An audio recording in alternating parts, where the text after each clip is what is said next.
Hello my Legends Legionnaires, it's Richard from Zeus Comics. It's a jaunt to the future and a jaunt to the past with our legends hot on the trail of evil Rip and the fragments of the Spear of Destiny. Plus the mystery of the JSA's disappearance solved. First stop, Detroit 3000. Despite the title of the episode being identical to a classic DC Comics maxi-series, Camelot 3000, they only share the Camelot theme and not the plot or premise. It's here in the future that Rip meets up with the JSA's Dr Midnite. Why is he in the future with a fragment of the spear? It's a mystery left for later after Sara and the Legends arrive to the future to discover Dr Midnite murdered at the hands of Rip.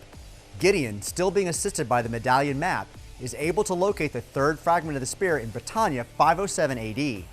There our legends discover King Arthur and Camelot. But how can this be? Camelot is fiction. Turns out fictional magician Merlin of King Arthur's court is in fact Courtney Whitmore, Stargirl. Courtney, displaced in time, used a fragment of the spear to create the perfect hiding place for her and the spear, Camelot. Courtney explains that the JSA went on their final mission for the spear with Time Master Rip Hunter. Once in their possession, they decided to break the spear, sending the JSA scattered throughout time.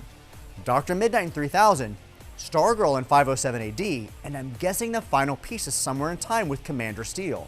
Side note, is no one concerned that Courtney rewrote history to make Camelot real? This is one giant round table of a time anomaly. Anywho, back in no longer fictional Camelot, the no longer mythical Black Knight is revealed as none other than Damien Darhk. Darhk and Rip are able to defeat King Arthur and his soldiers and then place them under mind control. Rip demands the spear fragment from our legends or else King Arthur's death, for whom Courtney has fallen for. From there, Sara is able to convince Courtney to relinquish the spear fragment, appropriately hidden in the Sword in the Stone. It's Amaya who powers up to pull out the Sword of Legend.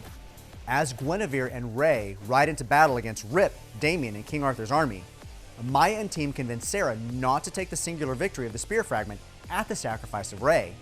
Our legends join the fray with a special jammer that Dr. Stein crafted from Dr. Midnite's tech that's now attached to Mick, who is able to free King Arthur and his enslaved army. Darhk escapes during a fight with Ray, but our team is able to take Rip prisoner.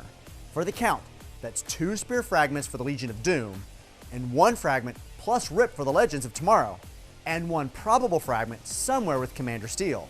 In our end of episode cliffhanger, imprisoned Rip reaches out to Gideon, who appears to comply. Will everything come undone with Gideon under the control of Rip and our legends trapped on board? Let's find out in our next new Legends of Tomorrow, Land of the Lost.